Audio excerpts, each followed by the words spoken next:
Welcome to the Navik Gaming Podcast, where it is our mission to explore the business and future of video games. We bring together the industry's brightest builders, investors, and thinkers to keep a pulse on current events, dissect emerging trends in games, share lessons learned, and have a great time. This podcast is also part of Navik's growing ecosystem, which ranges from free and premium research to consulting and advisory services. For more information, visit www.navik.co. This episode is brought to you by Zebedee, which welcomes you to a new era of monetization and user retention. Zebedee provides a plug-and-play API and SDK for seamless integration of instant, borderless, and low-fee payments using the Bitcoin Lightning Network. With fees less than 1 cent, Zebedee powers over 4,000 developers across sectors, processing millions of transactions monthly.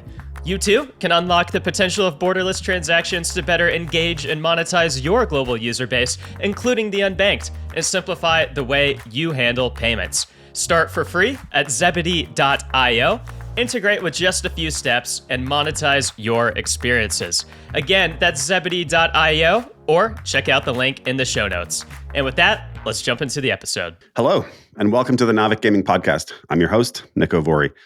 We have a great episode for you today. We are talking about possibly the buzziest Web3 game out there, and that is Parallel. Parallel is a trading card game, TCG, where players collect cards, put together a deck, and compete against others. As we've discussed on prior episodes, TCGs have always been one of the most natural fits for Web3. Their real-world analog cousins are inherently collectible, generally have a notion of rarity, and have a thriving secondary market. The infamous Black Lotus card from Magic the Gathering earlier in 2023 broke its own sales record at $540,000 US, and Post Malone famously paid $2 million for the One Ring card. So there's a long history of high-value cards changing hands in this space. So it's no surprise that some of the earliest and most hyped and best-funded entrants into Web3 gaming were and still are TCGs. And today, we have one of the founders and the head of design of Parallel from Toronto, Canada, which is building a sci-fi themed TCG. Our guest is Kohji Nagata, and he has a really interesting background, which you're going to want to learn about. And Parallel just won the top prize at the GAM3 Awards, the most prestigious Web3 gaming award out there. So Kohji, congratulations on the win, and welcome to the pod. Thanks for having me. I appreciate being here. And the win, it's always nice to win stuff, and it's a surprise to me. It's kind of crazy. But yeah, thanks for having me. I'm excited to talk about my favorite subject, which is Parallel and myself. All right. Well, you and I have that in common, so this is going to be a fun one. All right. Well, with the intro out of the way, let's get right into it. So the very first question I have here for you is, as I hinted in the intro, you have one of the most unique backgrounds of any gaming guest I've ever had on the show. And so we have to start there. You don't come from traditional gaming at all, I believe. I know you're a big gamer. You play a lot of games, and you obviously play a lot of TCGs. But I believe you come from a company called DivorceMate, which makes, as the name suggests, software for divorces, which I didn't even know was a thing until I started looking at your background. So please, we have to start with that. You have to tell listeners more about how DivorceMate has prepared you for a career and business in game design. Yeah. So, I will say that I've spent a lot of time, my free time, designing mostly actually board and card games, but like the physical versions, not so much the digital versions. I worked in software for a number of years at a bunch of software companies, most recently legal tech stuff, and DivorceMate being one of them. And so it is family law software. And essentially what that means is that anything family law related when it comes to divorce, custody, asset division, all that stuff, it takes care of it. But it's a sort of major use here in Canada, which is almost has a monopoly, is basically that when it comes to asset division and divorce and what have you, there's a lot of very complicated math, and how things get sort of the pie gets divvied out is there's some rules, but they're not hard and fast rules unless we're talking about child support, in which case there are hard and fast. I won't bore you with the sort of intricacies of family law, but essentially a lot of heavy math there. And the software does a lot of that, and I kind of help put together a version of that software. And uh, card games as well, a lot of math, right? When it comes down to the actual uh, game design of it, it's not so much, what is the tactile feedback of this gun, how much damage is it doing, how fast are the guys moving, that sort of thing that you would get in some of these other games. It is a more, I don't know, we'll say pure representation of game design. And so um, as asset division and game design, the things that they sort of have in common is a lot of spreadsheet layouts. Um, and so, yeah, I mean, I think that's kind of what sort of prepped me for doing this whole parallel thing, and the desire to escape, not divorcement. I mean, I enjoyed that job, but maybe that life in general is what sort of fueled me to create this game. Yeah, I mean, I just love this background. You truly are a one of a kind, one of one, if you will, in the TCG terminology here with that background. I honestly didn't know that divorce software existed, but of course it does, right? Like there's software for anything. So I also love how you connect the heavy math to the game design piece, which I think it makes a lot of sense. So yeah, excited to hear that story, and I'm glad we could share that with our listeners. Okay, so follow on question to that then. So going from that to Parallel, we're going to talk about Parallel in a second, of course, and we'll talk plenty about it. But I want to hear your journey into Web3 in particular. I always like to ask our guests, what took you down the rabbit hole? Like what got you red pilled into the world of Web3? So yeah, tell us a little bit about your journey. I mean, I think what got me red pilled is our CEO and one of my best friends. He goes by Kalos online. He essentially got a bunch of us together, and a few of us had worked together in the past as well. But he got a bunch of us together and said, "Hey, let's try and do this thing." We had been talking about it a lot in COVID. We wanted to make a game, and he brought some people together and said, "I'll here are some people. We have aligned interests. Let's figure it out." And some of those interests were, let's make a game. One of the artists, very talented artist, the head of art at Parallel, Oscar Marr, wanted to get into NFTs. And then we had a bunch of smart contract developers and other people that we knew. And so it kind of all just got mashed together. I wasn't a Web3 native at all when the project started. I was aware of it and I had dabbled here and there in some things, but I didn't know to what extent the degeneracy, how deep that well went, really. And it goes deep. It goes deep. You can go really far down that rabbit hole. That's for sure. Oh, I watch from a distance with binoculars the true degeneracy, But anyway, yeah, the experience with the game, I was very sort of hesitant, as most people are, I think, when they get started.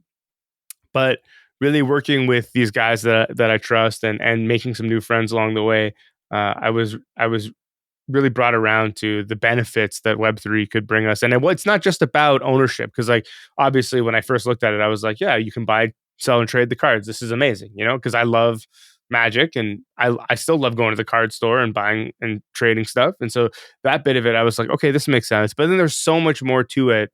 All the intricacies of tokenization and the systems that you can create and the utility that smart contracts bring, so that you don't actually really need to rely on people, and it's sort of very automated if you do it right. Makes a lot of sense to me. And so anyway, yeah, that's a very long-winded answer to say that working with these people is what really brought me along. Fantastic. All right. So let's talk about Parallel and the game itself. There are obviously a lot of TCGs in Web3, which I'm sure you're aware of.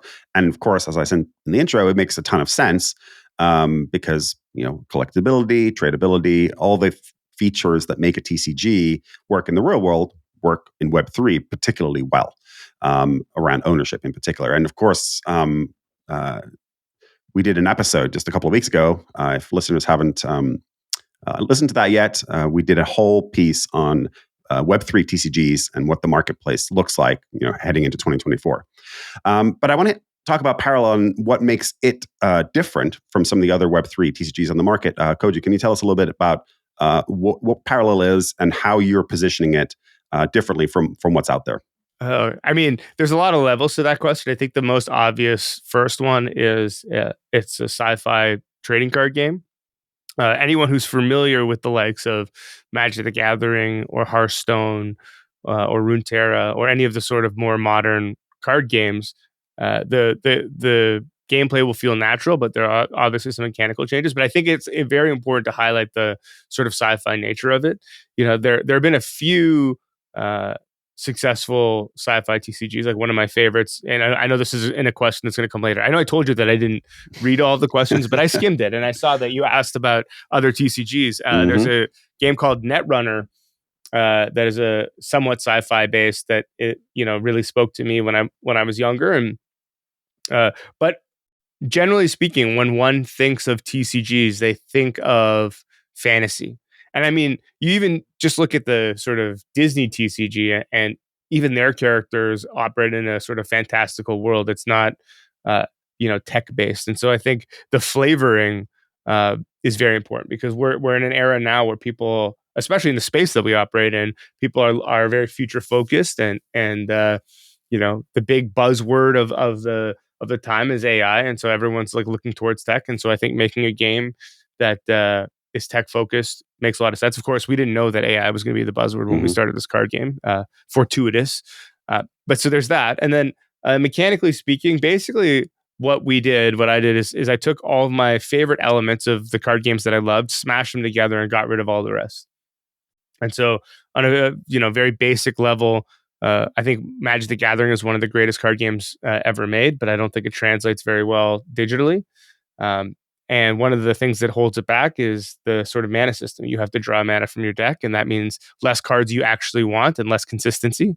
I think that Hearthstone sort of iterated on that and said, okay, well, let's get rid of mana entirely, and you just kind of get one per turn, and that allows you to play your cards. And I thought, that's great, but there's more that could be done. And so we created the banking system, which allows you to sort of take any of the cards that you have in your hand and use them for energy, as opposed to playing them for their intended purpose. So you have to kind of make a choice there. But then we also have cards that interact with what we call the bank, which is where you put those cards, so that you can swap cards in and out. So you can flip cards over. You can reveal information about your opponent or about yourself.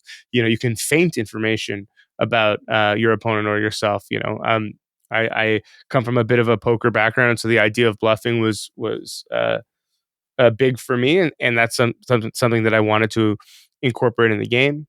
The game itself also, you assign generals, which we call paragons, to your deck, which essentially give your deck a passive ability that exists throughout the game that is unique to that paragon, as well as the paragon itself. Most of them are playable cards that, when you have enough energy to play them, you can kind of play them for a bit of a to turn the tide in your favor. And that's sort of a bit of a nod and a wink to Magic Commander. So I mean, I think the point is that, like, there are a bunch of familiar things here, but done in very different ways that add up to a very unique experience. Yeah, you mentioned the sci-fi theme, which was actually a planned question I had anyway, and I just want to kind of dig a little bit deeper into that realm. The sci-fi theme is pretty unique among TCGs, especially the one you mentioned. Fantasy is your traditional, air quotes, traditional way to go if you're going to do a TCG, and you've gone very sci-fi theme. But by the way, I love your art style. I really do. Very, very impressed with that. Whoever you've got on staff doing your art is doing a great job. So I love the sci-fi theme. I love the look and feel of it, but it is very different. So when you started down this path, did you say, hey, we're going to deliberately go down, hey, we want to do sci-fi because it's different? Or were there more like gameplay elements that you were thinking about that made sci-fi the more natural fit?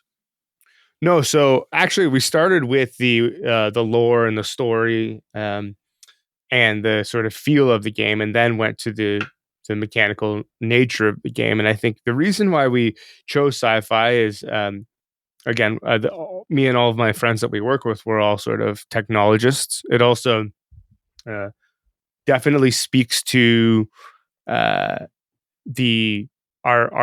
at the time was our only artist, but is now sort of the head of all the art of Parallel, Oscar Marr again. He, in fact, always jokes that he has never seen The Lord of the Rings and he hates that nerd shit, quote unquote. I hope I'm not outing you here, Oscar, but basically it was sci-fi or nothing, which was okay with us because we appreciate tech. And I think that also, I don't know if this was an active thought at the time, but maybe it was just somewhere nestled in our brain. The fact that we are building this game at sort of the cutting edge of tech and sort of the early adopters of tech in Web3, it only makes sense that the game be tech focused. Like most most fantasy based games take place, in the distant past, or some semblance of what the distant past would be, and that doesn't really make much sense to tech focused people in my mind. Yeah, that's actually a great segue into my next question, which was who is your target audience? Is it traditional TCG players from the analog world, or Hearthstone players from Web 2? Is it crypto enthusiasts, Web 3 early adopters? Did you have a conscious, here's our segmentation, here's our target demographic that you're going for when you first started building? And has that evolved over time as you've obviously been building this game for a couple of years now? That's a good question. I think, what's funny is I think that a lot of the questions that you ask, or that people ask, you get different answers depending on which founder you have sitting in front of you. But for me, my main focus was to make a card game for other card game nerds. I wanted people who were familiar with the games that I loved to sit down, play Parallel, and be like, oh, I see what's happening here. I see why they did this. Or, oh, this is a really fun, interesting twist on XYZ. And that was the only segment that I cared about. Now, obviously, that's probably not the smartest move when it comes to building an audience and making money. And so, thank God that or whoever. I mean, I'm not a religious person, but thank whoever that other people have gravitated towards it, and it's been more wider reaching than that. But I will say that we've had a lot of great card game influencers come in. I have to shout out the Parallel queen herself, Alice Straza. She is the best. But immediately she played the game. This is before we were working together. She played the game and she was like, I love this, and that made my day, because she was one of the only influencers that I knew from before. I'm not a huge, streamer watcher, but I had seen her do Hearthstone related things before. And so the fact that she loved it was incredible. And then we had a bunch of other influencers more recently play in a grand scale Parallel tournament. And a lot of them are either current or former Hearthstone pros. The winner, Bunny Hopper, he is a current Hearthstone champion. And a bunch of them have stuck around and continued to play and have told us that they, really enjoy a lot of elements of the game, which is like, that's it. I did what I set out to do. The game speaks to my people. And I mean, knock on wood, again, thankfully, there are also a whole bunch of other people that the game speaks to.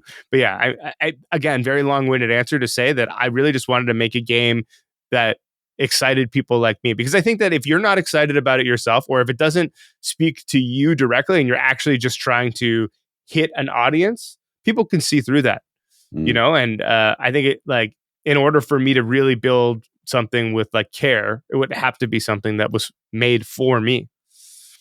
Yeah, I mean, it's a great feeling as a game developer or any product owner when you put something out there, you have a thesis, and then it actually resonates with the people you want it to resonate with. I mean, that's a really good feeling. That's your classic product market fit, right? PMF from the tech jargon here. So awesome! Congratulations on hitting that goal and getting that target there. This is going to bring me to so your audience is TCG players, right? You've got your Hearthstone champions in there. You've got your kind of trading card influencers in there. And you've said that Hearthstone and Magic the Gathering, for obvious reasons, are some of the biggest inspirations for Parallel. What are the other games and categories of games? You mentioned poker, the bluffing. What else is inspiring you as you're building this product? Obviously, TCG is its heart, but it seems like it's going broader and touching on a lot of other genres that have inspired you as well. Sure. I mean, at a base level, there are other card games that I look at. I mentioned Netrunner. In the sort of 90s Magic boom, I played every game under the sun. There was a football-based card game called Gridiron that I used to play, another game called Illuminati that I played. I couldn't get enough of that stuff. And then again, there are a bunch of board games that sort of really speak to me. Yeah, I don't want to. I could probably list off names of stuff forever, but I will say this: that when I also talk to people about joining our team and hiring them, especially when it comes to the game design side of things, uh, inevitably Dungeons and Dragons comes up, and I mean the tabletop pen and paper role playing game, and that's because creating this stuff. I mean, we have an amazing staff writer. His name is Greg. He's written the comics and done some other stuff, and he helps with the lore as well. But our team is also very responsible for creating the characters and the lore on the cards. And sometimes the functions of the cards inform the story, and by that I mean we come up with an interesting card, and then we build a character around it. And sometimes the opposite is true. The story informs the cards, and it's like, oh, you know what? This class of people behave in this way, so let's build a card that sort of demonstrates that mechanically. And so I think you need to have both sides of that coin. You can't just have people who are coming up with interesting mechanical things and have no mind for their story, and vice versa. And so yeah, D&D is a big part of that. And I mean, I try and take inspiration wherever I can find it. I play any game I can get my hands on. It doesn't matter what the genre is, and I may not spend an inordinate amount of time playing Call of Duty or whatever. But if a new Call of Duty comes out and people are like, this is the best game ever, I'm gonna pop in there and play it. And I look for people that sort of do that. I'll give you a little sort of tidbit here. Before all that, we talked about my work history. At one point, I was a musician, and I used to go around and play music all the time. And one of the things that inevitably musicians do, you can probably talk to any one of them, is when they go listen to another band play, it's very hard to turn off your musician brain and be like, just bop along to a song. What you're doing is you're basically, the guitarist will do a crazy lick, or the drummer will do some sort of crazy fill or play some sort of crazy beat, or there's an interesting transition, and you're like, oh, I see what they did there. Oh, that's interesting. Like, you're picking up these little pieces and dissecting them. And I think that a good game designer does that too. So it's not like I draw inspiration from a small pool of games, but I'll play any game, hone in on very, very like minute elements of it, and be like, oh, that's interesting. I like that. Oh, that's interesting. I like that. And it may not all apply to card games, but you build up that Rolodex in your brain, and you can, like, when the time comes, it's there ready for you. Yeah, I mean, that resonates strongly. I don't want to bore our listeners with a story from my long distant Zynga past, but very briefly, we took inspiration from Draw Something, which is obviously a Pictionary style game on mobile when that was blowing up, and Zynga bought it, and everybody was playing it. And we put it into one of the Ville games, Frontierville in this particular case, which was a completely different genre of game. And that one feature, it was called Prized Pigs. We call it the partner mechanic, where you just pick one person and you go back and forth, just like you did in Draw Something. And it totally reinvigorated the economy of Frontierville. And so what you're saying almost gives me goosebumps, because you're exactly right. As a game designer, I'm not a musician. I'm completely tone deaf, but I am a game designer. I love games. And what you just said about, you're looking at other games, you're trying to get inspiration. You can't switch off your game designer brain. That's so true. And so I love that you're bringing elements of other genres and other games and other experiences into Parallel in a way that seems to be resonating with your players. So that's awesome. Okay, let's switch gears a little bit and let's talk about the Web3 elements here. Parallel obviously is a Web3 game. It has NFTs, but beyond collecting, trading NFTs, how else are you incorporating elements of Web3? What is inspiring you about the Web3 ethos, if anything, that you're bringing to Parallel in a way that makes it unique and not a Web2 experience? Sure. So we're trying to sort of meld the two together, such that the Web 2 and Web 3 experience, like Web 3 augments the Web 2, quote unquote Web 2 experience, as opposed to having it be its own thing, or separate things, or, what have you. Because I think that, we like to use the analogy of boiling the frog. I think that to bring people into Web 3, you got to put them in some room temperature water, and turn up the heat. And so, you hit it on the head that initially the Web3 element, the biggest Web3 element is the ownership of the cards, the buying, selling, trading, and potentially borrowing and some of that other stuff. Of course, we also have an ERC20 associated with the game called Prime, and that is earnable if you engage with Web3. And the way that works is essentially that depending on the makeup of your deck, or how many NFTs you have in your deck, that is sort of proportional to the amount of Prime you can earn for winning a game. So if you have a full deck of NFT cards, you'd get 100% of the emissions, et cetera. And Prime can be used for a lot of things in and out of game. But one of the big things that I think is maybe very specifically Web3 is you can spawn new cards. So without getting too detailed, the way the game works, we'll take a card called Annihilate as an example. It allows you to target a unit or a relic and destroy it. A very useful card that a lot of people have in a lot of decks. I don't know what the edition size is, but let's just say it's 2,000 or something like that. Like, obviously, if we're going to need more than 2,000 players in the game for the game to be viable, and if the card is only limited to 2,000 copies, what do you do? So the first thing we did is we implemented what's called apparition cards, which are cards that are not sellable, not tradable, tied to an account, but function exactly the same in the game. Now, obviously, cosmetically, they look differently, and there's some other bells and whistles they don't have. But from a player experience standpoint, when I play Annihilate, it will destroy a unit or relic no matter what type of card it is. So there's that. However, of course, we want as many people to engage with the Web3 side of things as we can. So what do? We created replication, which essentially allows you to earn experience on your existing Annihilate NFT. If you own one of the, we'll say again, 2,000, I don't remember what the edition size is, but one of those 2,000 cards, you earn some experience playing that card. And once you have enough experience, you throw a little bit of Prime in there, and you get a second edition version of that card as a player. That's an NFT that you can then, use as an NFT, so you can have an additional copy in your deck, or give it to a friend, trade it with somebody, put it up on whatever marketplaces you use. I don't know. So, but what the system allows you to do is the players become the sort of secondary or the primary market for new players. Not even the secondary, the primary market, because we'll never create any more for like copies, NFT copies of Annihilate. Outside of the edition size that we've printed. It's now up to the player base to provide those additional cards to those players. And that's something that you can't do without Web3.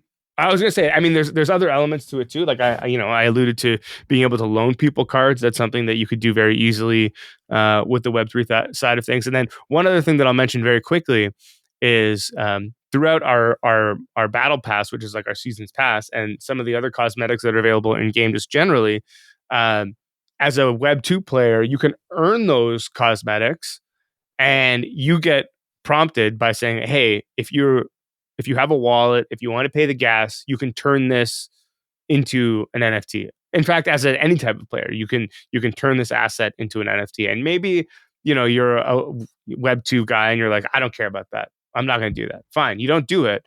But maybe you because you're interested in the game, you play the game, you start to see inevitably a story about this card sold for even $20, $30, $50, whatever it is, maybe less, but like the gas fee's like $1, or I don't know what it is, but I'm just making this up. Why wouldn't you, the next time you get offered that, be like, well, I might as well try this, and then I own this thing, and if I ever want to get out of here, like, the liquidity's there or whatever. So like that's another sort of Web3 element. And I'm sure I'm missing a whole bunch of them, and the more Web3 focused guys on my team are going to be like, hey, like, we need to put you in media training or whatever. But you don't need media training with Navik or with me. You're good. You're good.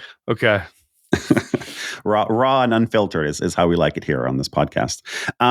So a lot of very interesting.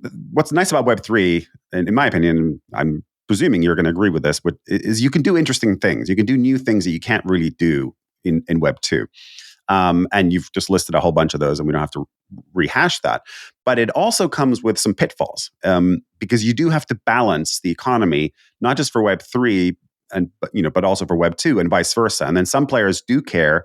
If you're kind of straddling the two worlds, some players really care deeply about the ownership and the ethos and the philosophy of Web3 and, what digital ownership really means. And then there's other players who just care about the gameplay. And that's fine. That should be totally fine. But as a game designer and a game developer, it's hard to live in both worlds at the same time. So my question to you is, how are you finding that balance? What are you doing to make sure that you're respecting what the Web3 players want, and you're respecting true digital ownership, while also catering towards a much larger audience? Like you said, you can't build a viable business off an addition of 2,000, but at the same time, you can't be minting more in the future, because that completely breaks the pact, almost like the contract with the players that minted that first edition. So long question, but really the point of it is, how do you balance Web3 and Web2 elements in a way that stays true to both worlds? Okay, great question. I have a question of my own for you first. Am I allowed to swear? Yes, go for it. Okay, I don't give a fuck about Web3 players, and so that's how we balance it. But I mean that in the most respectful way. I'm like obviously kidding. I do care about them, but I don't design with them in mind. But that's the amazing part about the way that we built this company. So there's a bunch of founders. There's 6 of us. We're all buddies, and we all come from a different specialty, and we all sort of pick up on each other's blind spots. And so when I design something that is maybe an issue, they come to me and they're like, "Hey, have you thought about this for these people?" And maybe my first response is like the response that I gave you, which is like, "I don't give a fuck," but like, they're like, no. Like, here's why you got to consider this. And then I mull it over, and then it's like, oh, okay. And then we figure out a way to like the happy medium or whatever it is that makes everyone happy. And that's kind of what makes it perfect. And the opposite is also true. They design a bunch of amazing Web3 systems that are, focused at the people who love that sort of stuff. But then I'm like, wait, that excludes the traditional player. Like, I'll give you an example, right? Like, when we first built the project, some of these guys were like, oh, we'll just make people buy packs, like starter decks, like you would, Magic the Gathering in the store. And I'm like, guys, no way that's going to work. No way that's going to work. This game has to be free to play, and anyone needs to be able to access it without even forget about a crypto wallet. Like, they just need to be able to download the game and play it. And they were like, "What are you talking about?" And the opposite has also been true. Like, we've had these conversations back and forth, and so like I'm not the one who balances it. We as a collective balance those ideas, but we have people who are very much in one camp or the other. And that's what makes it work. Nice. Okay. All right. Well, I've certainly found, as a Web3 developer myself, I've certainly found that there is definitely a balance to be found between the Web2 and the Web3 elements. And kudos to you for finding that balance, or hopefully at least getting close to finding that balance. I do want to bring up one moment that you guys had, which is, I believe you sold a one-of-one card, which doesn't actually have any utility in the game, but is a one-of-one. And it sold for, I think, $1 million, give or take, $1.1 million in ETH. So why don't you tell us about that moment and how it happened, and how did you guys feel when something you've created, a digital asset, sells for $1 million? I mean, that's kind of a cool thing and a bit of a milestone, I think, for the TCG Web3 industry. So I'll tell you this, and this is how I feel about most of our sales, especially when things mint out and go crazy and whatever. The only thing I'm thinking is like, fuck, we really got to do it now. Like, it's not, I mean, don't get me wrong. Obviously, like, the signals are there and it's a happy moment and all that stuff, sort of. But like, I am also a neurotic mess. And so I can never enjoy anything properly. And the only thing I could think of is like, we got to deliver this guy paid $1 million for this thing. Let's make it worth $1 million, or else. And so like, and that is true, but I also use that as drive for like, okay, let's actually make this good though, because there's like legitimately people who truly believe in us, and it's not even just about the dollars that they spend, because there are a lot of people who spend a lot of time on our Discord. Shout out to our mods who are incredible. And all the community that's there, because one of the things that has made Parallel great, and I think drawn people into the game and the world and all that stuff, is the people that are around who love it. But because they love it so much, we have to really like do it. And so I'm definitely, well, I'm happy that it happened, and very appreciative and all of that. For me, it's not about like, oh man, like fuck yeah, we sold it for $1 million. For me, it's like, oh, okay, so now this game has got to be at least $1 million good. Yeah, well, I'm actually going to say it's got to be at least $50 million good, because this leads me to my next question, which is, you guys raised a whole bunch of money. I believe it was 50 million at least. I don't know if you've raised before that, at a $500 million valuation, at least according to TechCrunch, and led by Paradigm, which of course is one of the top crypto focused, Web3 focused VCs. And of course, it's better to be well capitalized than not. The alternative sucks. But when you have a big raise, just like when you have a big sale for $1 million, there's big expectations. And so how are you guys thinking about those expectations? You've teased it a little bit by this $1 million sale, but it's not just about that one sale or those players. It's also about your investors and the VCs and the partners and the other stakeholders that you guys have. So yeah, just talk a little bit more about that raise and how you guys spending that money, that capital, and how are you balancing getting to market quickly, getting great product out there with obviously commercial, success in the future. I think that this is another one of those questions where maybe you brought on the wrong founder, because I know how I'm spending some of the money, which is an amazing team of people that helps me make this game great. Shout out to all of them. I now have 2 Johns. We most recently got somebody named Andrew who's working out famously. But as far as what a raise like that looks like, what do you use it for, whatever. I mean, I think it's no different than any other game studio, except I will say that our CEO, and again, my good friend Kalos, he's a forward thinker. Like when we first raised that money, we were making a card game, and he hired a bunch of 3D artists who specialize in AR and VR. And like, why would you do that with a card game? Well, I mean, for a number of reasons. Right now, we're ready for possible AR and VR explorations, and we know that a certain fruit themed company is coming out with a headset very soon that could change things. And then because we have corresponding 3D assets for each one of our cards, when it comes time to work on another game, which we are, Colony, and we want it to be in something like Unreal Engine, we have those assets already. So, we kind of front loaded that development so that we could plug and play games later on, or more plug and play games later on, so that we could get this whole thing done. And I also will say that making and promoting games is really hard and like insanely expensive.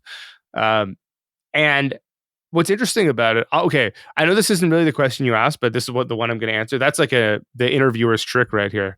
Is I'm like presidential debate. I'm going to answer the question that I want. But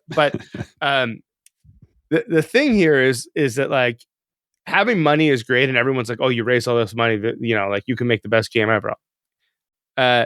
You could, let's just say you wanted to make The Last of Us 3. Okay. If you had an unlimited budget, you could probably make it, rather than 5 years, maybe you could make it in 4 years. Right.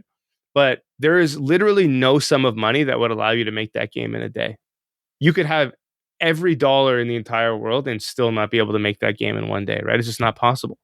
So, funding is an accelerant, a catalyst maybe to some of this stuff. You need to have good ideas and good people in order to execute. And I think that that's something that people really need to take into account when it comes to funding and all that, because there's always questions like, oh, you raise all this money, when is this stuff going to come out? Why is this taking so long? All of this is just like, it helps move things along, which we've got a closed beta that people have been playing for a while in like, a year and a bit, or like 2 years, which is like insane by gaming standards because we didn't do any pre-production. I don't know if we've ever mentioned this before, but there's been no pre-production on the game before we started. We developed it all in real time and pretty much out on the internet for people to see.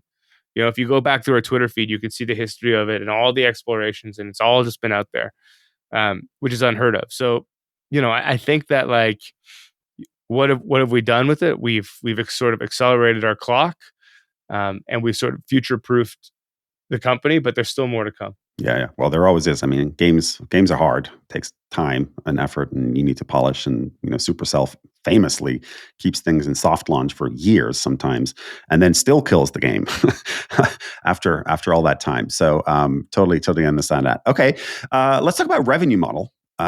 So curious about your revenue. You said it's completely free to play. You said you don't want to charge for starter packs or card packs. I believe you take 10% of secondary sales, of which half goes to a prize pool for the competitions for players, and then the other half presumably goes to you. Is that your only stream of revenue, or do you have other kind of business models that you're exploring as well? We do have card packs that you can buy. So those apparition packs that I mentioned. As a free-to-play player, you get starter decks for free, and you can earn packs through playing the game. But like any other traditional Web2 game, you can buy packs as well. And you buy packs with an in-game currency called glints and cosmetics and all the other stuff, very much like most of our contemporaries. However, you can purchase those glints using your credit card or your Prime. And depending on what you do there, any of the credit card purchases, a certain percentage of that goes to the Echelon Foundation, which is the one that issues the Prime, and they use it for whatever means they're going to use it for. I understand that they may be buying back some Prime, or I'm not sure what their whole thing is. You'd have to ask them. And then a certain percentage of the Prime throughput also goes back to them. A majority of it, probably.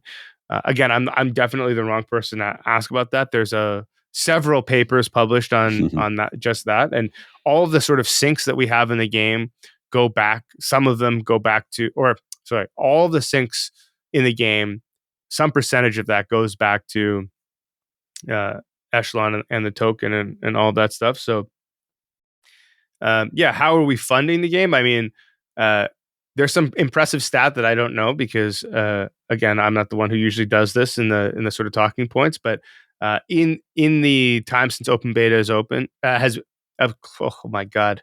This is the problem with not reading the questions ahead of time. You kind of flub your answers here. But in the time that the closed beta has been running, we've had an obscene amount of cash or like credit card purchases from our Web2 and Web3 players. So, no issues there. And then Prime is a strong token, so we're happy to be taking that in on that side of things. And I mean, that's basically how we're funding it. It's not so dissimilar from the Web2 version of things. And of course, we have our pack sales. So when new sets for the game comes out, we drop NFT packs for those cards, and sort of the primary and secondary markets from those cards go to fund the game. Nice. Okay. Good answer. I mean, you definitely seem like the right guy to ask, given you're the only one in the room here. So you're the right person fair. for me to ask. I should also mention that we have, the other things. Like we have a bunch of cosmetics. There's emotes for your Paragons. There's Paragon skins. There's a bunch of other stuff. And some of those are locked Prime exclusive. Some of those you can buy with glints. Some of those you can only earn in the Battle Pass. And that Battle Pass revenue, of course, is another source for us. So there's, I mean, a bunch of diversified is the answer there. So if we were to boil it down to one word, I think diversified revenue streams would be the one there. So all right, well let's go back to gameplay, because I know you're the right guy for that, for sure. And you have announced, or at least I heard, that you're working on a 3v3 team mode for Parallel.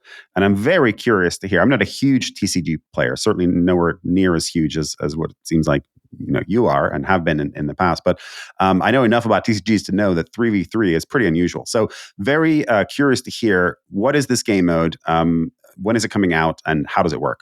Essentially what it is you're teaming up with two other people. Each of you is going to pick a unique parallel, so you can't have two Markolian players or what have you. And the makeup of all three of your decks has to be unique. So that card Annihilate that I mentioned that is in a lot of people's decks, if it's in my deck and you and somebody else are team with me, then it's not going to be in your deck, because we also have universal cards. So, I mean, obviously all the Markolian cards are going to be unique to you. Let's say I'm the Markolian player, going to be unique to me, and you're not going to have access to them anyway. But any of the universal cards can't be put in your deck. So there's a bit of strategy around deck building for the three of us. And then the matchup, you get paired with another team of three, and there's a coin flip. And let's just say that we win the coin flip. We choose first. So I can choose to have my Markolian deck or one of my teammates' decks face off against one of the opponent's decks. So I can try and choose a favorable matchup there. And then the other team gets to choose the other two matchups. Those three matches get played at the same time, separately. And it's up to you as a team to sort of communicate and say like, oh, this guy just played, well, again, we'll use Annihilate. This guy just played Annihilate in my game. So you two are now safe to throw out your big boys, because they're not going to get completely destroyed by that one card, or that's one piece of removal that the other players don't have. And so it's a bit of a cerebral experience. You have to really know the game, but it's also one of these things that makes card gaming feel a lot less solitary. You're actually in a team with some people, and there's some strategy involved, both in the construction and the implementation. And that's it in a nutshell. And this is all happening in real time, or it's turn-based? How does the pairing work? How does the gameplay, does it happen synchronously, asynchronously? Yeah, so as of now, the game will happen, the three games, I mean, obviously this is subject to change, but the three games will happen at the same time. But as far as, the game itself is turn-based, and is very dependent on when each player hits the end turn button. And so it's not as if I hit end turn on my game or on my turn, it's going to like flip the turn for the other three. Mm-hmm. It's three independent matches played at basically starting at the same time, and then having the players kind of communicate with one another. Gotcha. Okay, well, we're getting close to the end here, and I do want to ask one of the questions that I always ask our Web3 guests, which is distribution. One of the hardest thing in gaming in general is distribution, regardless of whether you're Web 2 or Web 3 or whatever. But it's particularly hard in Web 3 to get distribution. It's very hard to get in front of your target audience. So I'm just curious to hear, how are you guys approaching that? What's your kind of marketing strategy, go-to-market strategy, distribution strategy for getting your games, sounds like you've got multiple in the works here, to the right people that will appreciate it and presumably spend money on it? I mean, that's a good question. It's tough because of the Web3 side of things is still a bit precarious and untested. Just ask Gods Unchained. I'm sure we all read about that. But essentially, our strategy right now is cast a wide net. It's on Steam. It's up on Steam to be wish listed at the moment. So, one logic would dictate that eventually the game will be downloadable on Steam, or some version of the game will be downloadable on Steam. We're working on the Epic Store as well. So we're going to meet sort of the Web2 gamers where they are and allow them to engage with Web3 on their own terms. We're also going to be distributing it on our own website. So I think that basically as things pop up that allow us to get the game into people's hands, we'll be utilizing all of it. There's not sort of one strategy. I think that probably the way that I would like gamers to experience the game is to come to our website, learn about the game, the lore, the story, and all that stuff, and then download it. But I'm a realist, and I know that like things on Steam and Epic are certainly easier for people to get their hands on and more trusted. So we're going to be there as well. How have you found your audience so far, just out of curiosity? I mean, you've got some of these influencers from the TCG world playing your game. You've got the Hearthstone champion playing your game. How have they found it? And I'm presuming that's a pretty viable strategy for distribution is to partner with some of these streamers and or influencers to get in front of their audiences. I think having those people on our side is incredible, and getting the already entrenched card game players is very important. And we've been getting those people at a steady clip.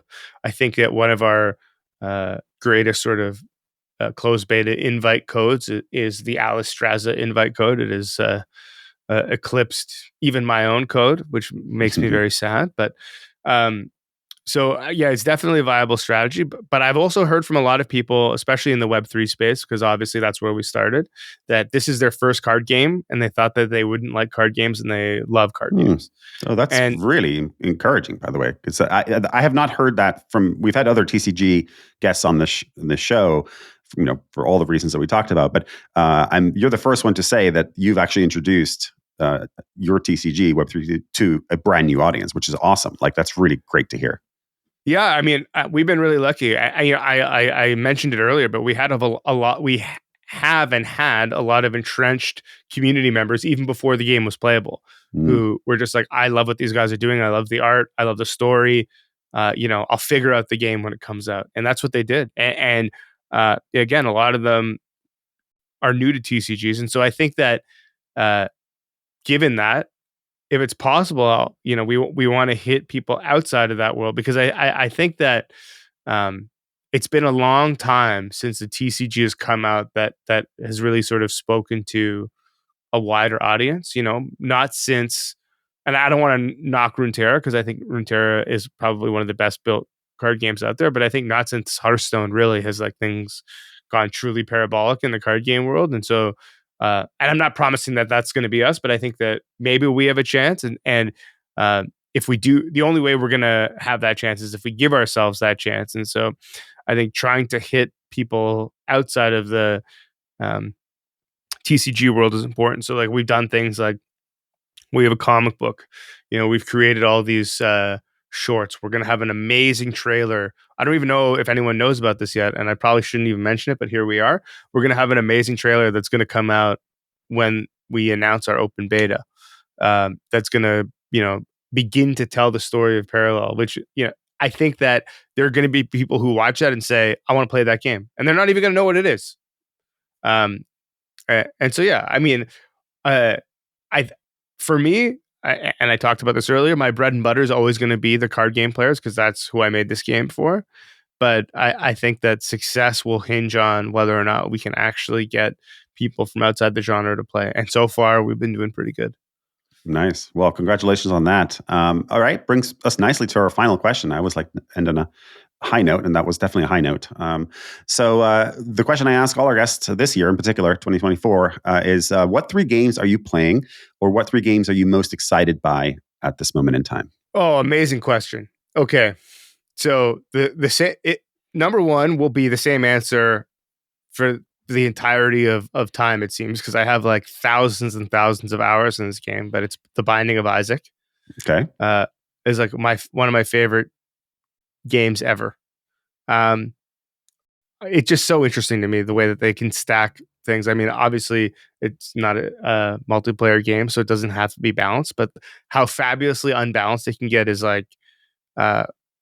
tickles me to no end. So that game will always be my most played game, for sure.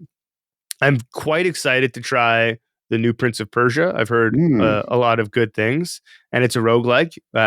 And being a dad, I don't have much time for game loops that are more than half an hour or 45 minutes. So that fits pretty well. And it's sort of a return to form to the Prince of Persia series, because I'm old enough to remember the original DOS-based Prince of Persia. And so, as am I. Trust me, as am I. Yeah. That was one of my favorite games back exactly.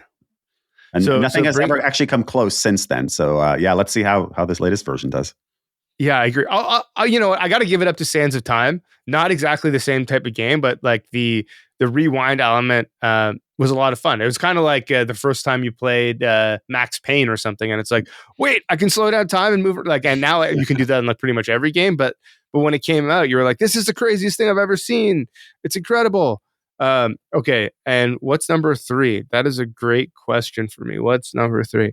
Well, one of the games that started it all for us at Parallel and that I continue to play with my friends now, or I've just recently picked up again to play with my friends now, because my daughter is now a little bit older and I have at least, 30 seconds a week to try and play some games, is Apex Legends. I have a lot of fun with Apex Legends, so that's up there. I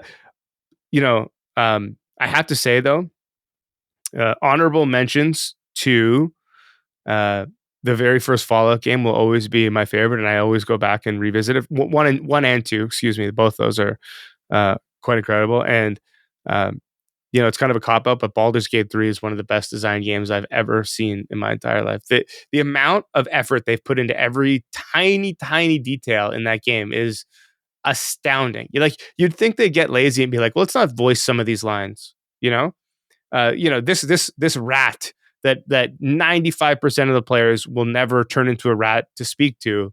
Let's leave that out. And they're like, no. We're gonna do literally everything we can to this game. And so shout out to them for really making that experience like the most insanely immersive thing that has ever existed. I just wish that I had time to give it the attention that it deserves. Nice. Yeah. So far, 100% of our guests this year, it's obviously only January, but or the end of January. I think this episode comes out in February, first week of February. But 100% of our guests in 2024 have mentioned Baldur's Gate 3. And I've mentioned every time that it's on my list. I just wish I had time too. So yeah, listeners, Baldur's Gate 3 appears to be resonating with guests on the Naavik Gaming Podcast. All right. Well, cool. This is a great place to end here. Kohji, thank you so much for coming on the pod today. It was a real pleasure, and I learned so much about Parallel and what you guys are working on. And kudos to everything you've done so far already, and good luck going forward. Hey, thanks for having me. I really appreciate you having me on. And even though before we started this, I said straight to your face that I will never read a question that you send me. You were like, "That's no problem." So yeah, no. All good. It was a nice, natural conversation, and I enjoyed our chat. Yeah, me too. If you'll have me back again, I will come on anytime. So thank you. Absolutely. Well, we always welcome back our guests. And I know you guys have a lot of exciting things in the works, and looking forward to that trailer for sure. See what that looks like in the open beta. So yeah, we'll want to have you back once you've got some real data from the open beta and actual players in the wild playing the game the way you intend them to. So cool. And a big thank you, of course, as always, to all of our listeners. We'll be back next week with more interviews, more insights, and more analysis from the weird and wonderful world of Web3. So until next time, friends, stay crypto curious and feel free to send questions, guest recommendations, and comments to me. My email is nico@naavik.co. If you enjoyed today's episode, whether on YouTube or your favorite podcast app, make sure to like, subscribe, comment, or give a 5-star review. And if you want to reach out or provide feedback, shoot us a note at podcast@naavik.co or find us on Twitter and LinkedIn. Plus, if you want to learn more about what Naavik has to offer, make sure to check out our website, www.naavik.co. There, you can sign up for the #1 games industry newsletter, Naavik Digest, or contact us to learn about our wide-ranging consulting and advisory services. Again, that is www.naavik.co. Thanks for listening, and we'll catch you in the next episode.